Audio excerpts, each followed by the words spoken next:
So, Brad, now that we've updated everyone with our two updates for the week, let's jump into our next question coming in over at patreon.com/Comic Lab.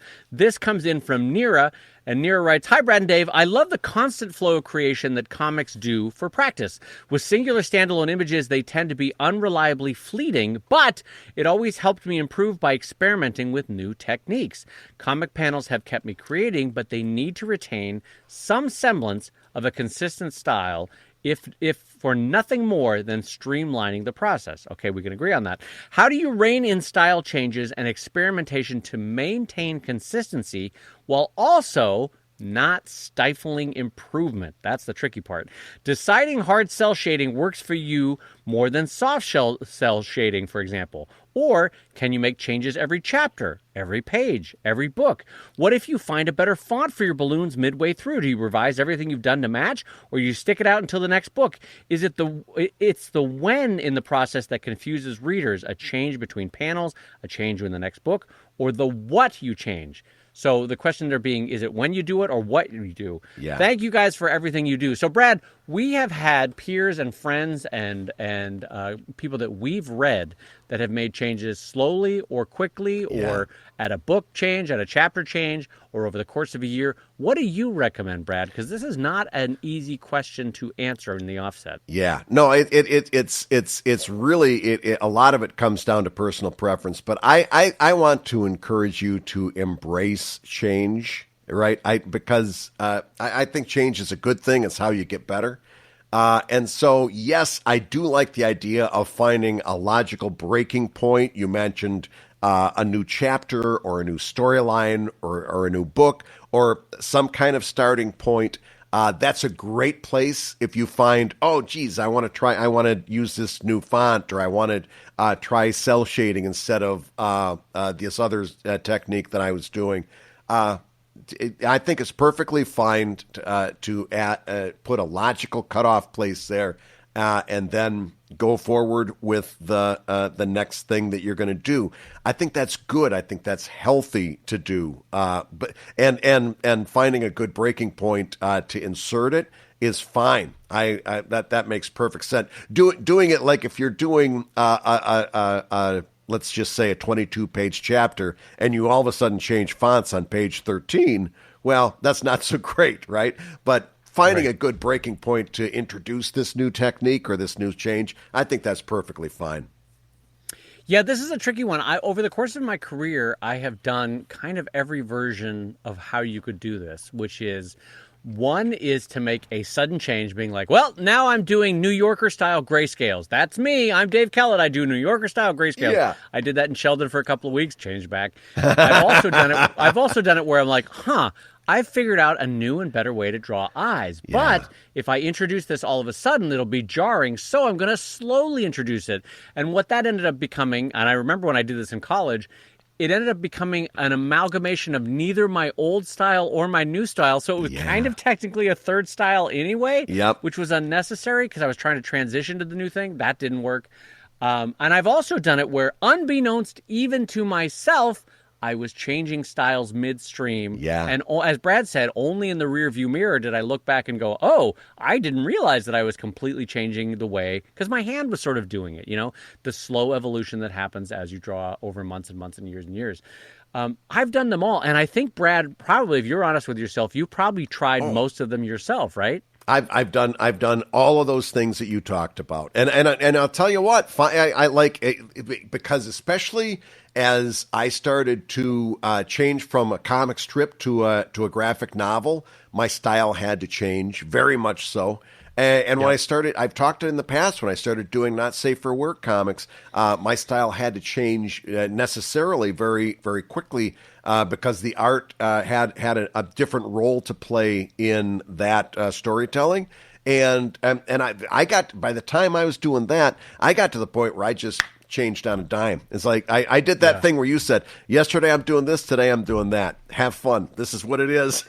You can swing with it. Here's the thing that I want you to keep in mind when you're doing this. There's kind of three rules that always come into play here. And rule number one is that it's necessary. It's necessary to change in order to improve. right? Right. That makes sense. Right. You can't improve without changing. So rule number 1, you can't improve without changing. Rule number 2, the one thing that readers hate is change. Right? Oh God, yeah. I've told the story 100 yes. times. I'll tell it 101 times. The most negative email I ever got was when I started doing my strip in color. I had been doing it in black and white for years.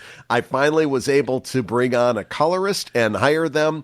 And I started that Monday morning in color to big fanfare, got the most negative email still to this day. I've done a lot of things in my in 22 years, 23 years going on of comics. The most negative email I ever got. Readers hate change. So number 1, it's impossible to improve without change. Number 2, the one thing readers detest the most is change. And here's rule number 3 that I want you to keep in mind. And this one, by the way, those first 2, you're like, nah, yeah, Geiger, I know that. Here's the third one you know as well, but you always forget. And me too. I got to remind myself. You are fishing in an infinite pond of readers. There is an infinite number of people available to read your comic. It doesn't feel that way sometimes. It certainly doesn't look that way on paper sometimes, but there's an infinite audience for you to fish from. So if you make this style change and you lose some readers, great.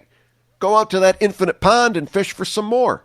And by the way, if this is a positive change, if this is a change that is an improvement change, you're going to have no problem picking up those new readers because they're going to be drawn to the higher quality that was brought about by that change, right? I tell this to people all the time that I get called in to do consultations for a Patreon. I did this just recently. And I said, okay, because this person said, I just don't know what I'm doing wrong. And they were in a Discord server. And I said, hey, it was like Christmas vacation. I was doing nothing. I'm like, I'll take a look. You want me to take a look? She goes, yeah. I said, okay, you're doing this wrong, this wrong, this wrong, this wrong. And she says, I don't know. I'm scared if I change it, I might lose the readers I got. I'm like, yep. And you might gain a whole bunch more. You've got to have faith in yourself. You've got to say, yes, you could lose the readers you got, and you can replace them in that infinite pool. At some point, here's the thing that she knew what she was doing wasn't working. Right? Right. It's not working. You know that if you keep doing that, you're going to be at the same level. At some point, you've got to say, I'm willing to take a shot. I'm willing to make a change. And then, and the one thing that was keeping this person from making the change is that they forgot that they've got an infinite pond to fish out of. So that's why I'm telling you that story. Improving requires change. Readers hate change, but it's okay because there's an infinite number of readers for you to get from. Once you line those 3 things up in your mind, all this other stuff becomes, do I do it at chapter 1 or chapter 2? Yep. Okay, so first of all, I got 2 things I want to say, but the first one is I want to compliment you as a teacher and as a friend, because no matter what topic we bring up, I'm consistently amazed that you're like, now remember, there's 4 rules here. And I'm like, we just started talking about this. How do you suddenly know the 4 rules? No, I'm saying this as a compliment. Yeah. Like, no matter what it is, I'm like, Brad, how do I get my oil change? And suddenly you'll quantify it. You'll be like, Dave, there's 6 things you need to know about an oil change. I'm like, holy hell, how does he do that? The fact that you knew off the cuff 3 rules. All right, so first of all, that was a compliment. Yeah. Second of all, I think there's also a deeper sort of philosophical thing about sticking to the old you when the new you wants to be something different, because our art is kind of constantly in chrysalis mode, or chrysalis, I would say that wrong. Oh, chrysalis works for me. I like that Does better. It? Yeah. Chrysalis sounds like a medicine. Like, ask your doctor if chrysalis is right for you. Chrysalis, we're all kind of constantly in chrysalis mode, wanting to become the next butterfly. And I say this intentionally in the sense that, like, philosophically, it's a little bit like hiding your light when you're like, no, I've got to keep the old me public because I don't know if people will like the new me. Yeah. And I don't know if they'll like my new style, so I've got to keep doing my old version of me. In a little way, it's I love how as a society we are slowly inching toward better acceptance with our teens and 20-somethings and saying, Yeah. be true to yourself Yes. and let society come to know the real you, and don't change who you are for society, you know, Yeah. that kind of thing. I think it's a hard process, but as a culture, we're getting better at that. Oh, yeah.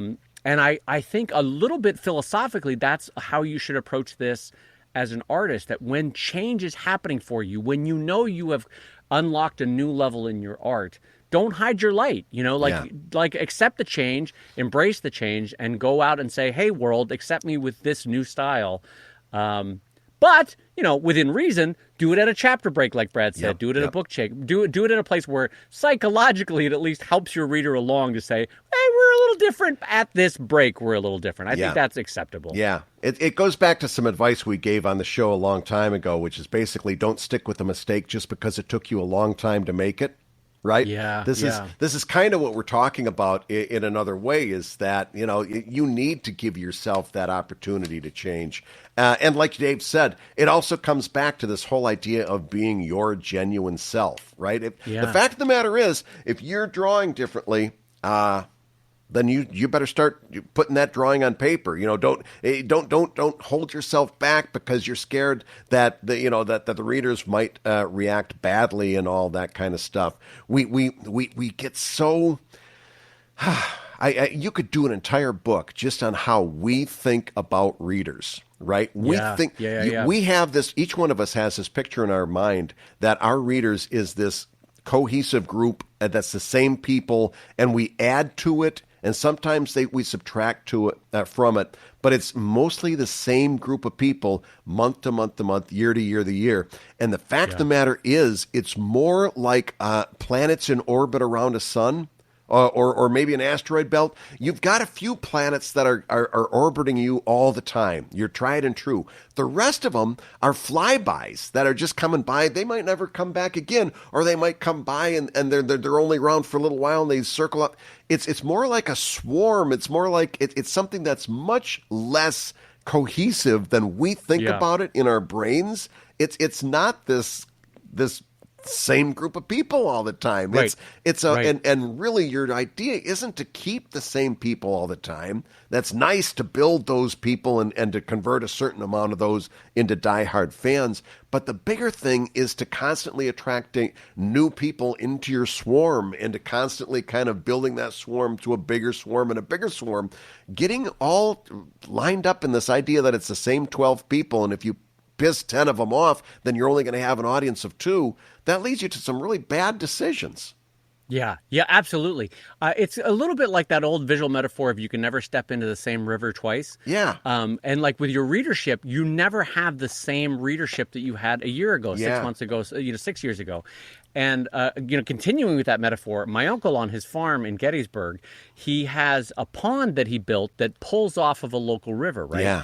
But here's the thing: it has to allow an outlet back to the river, or else you get stagnation. Yeah. So I'm going somewhere with this. If you just try to hold on to the same readership that you've always had, and you're afraid of change, you actually get a stagnated readership, right? Yes. And Yes. so you've got to allow for new people to come in, and you've got to allow for some people to be like, this change is not for me. I'm going away, and that's okay too.